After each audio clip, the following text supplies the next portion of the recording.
All right, let's get right into it. Today, we're diving into a really fascinating business case study. How does a media titan, a household name for an entire continent, completely reinvent itself to survive the streaming wars? This is the story of how Latin America's largest media company, Grupo Globo, stared into the abyss and pulled off an absolutely high-stakes transformation.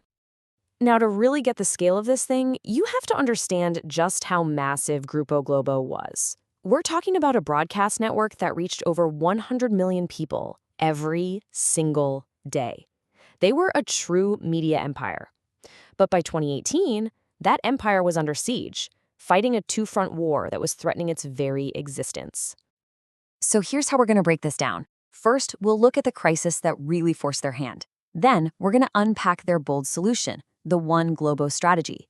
We'll dive deep into the three core pillars of that plan, check out the results, and then, at the very end, I'm going to ask you for your take. Okay, so let's set the scene. The year is 2018. For decades, Grupo Globo had absolutely dominated the media landscape in Brazil. But the ground, well, it was shifting right under their feet, and it was creating a perfect storm. And here is the problem in a nutshell. On one side, their lifeblood, that traditional TV advertising money, was starting to dry up. And on the other side, you had these global streaming giants, like Netflix, coming into their home turf hard and fast. So they were getting squeezed from both ends. This wasn't just a minor issue. It was what strategists call a burning platform. They had no choice. They had to jump. So what was the escape plan? It was a strategy called Só Globo, which just means One Globo. And the goal was incredibly ambitious, to stop thinking like a bunch of separate TV and internet companies and start acting like one unified, data-driven MediaTech powerhouse. What's so telling here is just how big of a shift this was. For years, Globo was a house of brands. You had TV Globo over here, Globosat for pay TV over there, Globo.com doing its own digital thing, all in their own silos. Sometimes they were even competing with each other.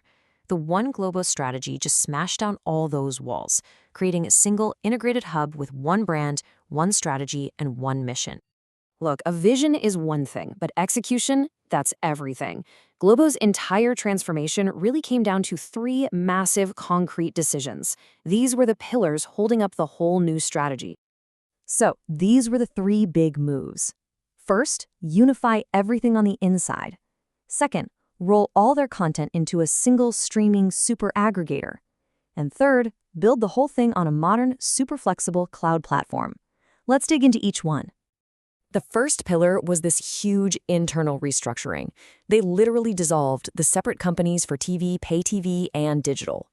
And this wasn't just about changing some names on a letterhead. We're talking about getting rid of entire redundant departments, multiple HR teams, multiple legal teams. Can you just imagine the cultural earthquake inside the company, merging teams that used to be rivals? It was a monumental task, and it was all aimed at one thing: ruthless efficiency. Now, the second pillar was what you and I, the consumers, would actually see. Instead of having one app for sports, another for news, and another for shows, they bet the farm on a single destination, Global Play. It became the one-stop shop for everything: live TV, their premium cable channels, their original streaming shows, the whole shebang. And this created a really powerful secret weapon for them. And that weapon actually has a name: phygital. This is so crucial. See, unlike Netflix, which has to spend billions on marketing to get customers, Globo could use its massive physical broadcast audience, remember those 100 million daily viewers, to constantly promote and drive people to its digital platform, Globoplay. This cut their customer acquisition costs like crazy and gave them a unique home field advantage. But look, none of this digital dream would work without the right engine. So Pillar 3 was the tech foundation, a huge 7-year deal with Google Cloud. This meant getting out of the business of owning and maintaining their own expensive data centers, a really capital-heavy model, and shifting to a flexible, pay-as-you-go cloud model. And this wasn't just about saving money. It was about gaining speed and raw power. And if you want to know why that power was so absolutely essential, just look at this number. During their huge live events, like the reality show Big Brother Brazil, their systems had to handle traffic spikes of over 300,000 votes per second. There is no way you can do that with old-school servers sitting in a basement somewhere. The scalability of the cloud wasn't a nice-to-have. It was completely non-negotiable. So they made this huge bet. They tore down the old company. They built the new platform. The big question is, Did this massive, painful transformation actually work? Let's look at the payoff. Well, the numbers for fiscal year 2024 kind of speak for themselves. Net revenues hitting about $3 billion US dollars. And maybe even more important, they posted a net income of around $360 million.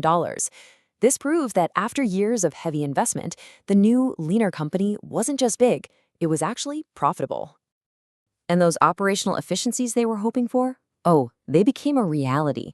This chart shows that the whole integration led to a more than 20% jump in their EBITDA margins. Now, that term can sound a little jargony, but all it really means is the company got way better at turning its sales into actual cash profit. It's a direct measure of how efficient the new machine was. And hey, remember that first problem we talked about, being way too reliant on traditional TV ads? Well, this chart shows they tackled it head-on.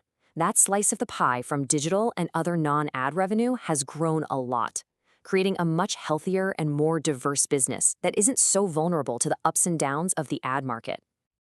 And what about that streaming war? Well, Globoplay came out as the #1 national streaming platform in Brazil. They were smart. They knew they couldn't outspend Netflix on giant Hollywood movies, so they doubled down on what they do best, creating unique, local Brazilian content, like their world-famous telenovelas that the global players just couldn't copy. Okay, so we've seen the crisis, we've seen the strategy, and we've seen the results. I mean, it looks like a clear home run, but the biggest questions might still be on the horizon. This quote just sums it up perfectly. The company managed to cross that treacherous valley of death where so many legacy media companies go to die. They made it from the old world of broadcasting to the new world of digital media. But is the journey really over? And that brings us to the final question, which is really for you. Did Globo make the right call by putting all its eggs in one basket, this single master brand and one super aggregator app?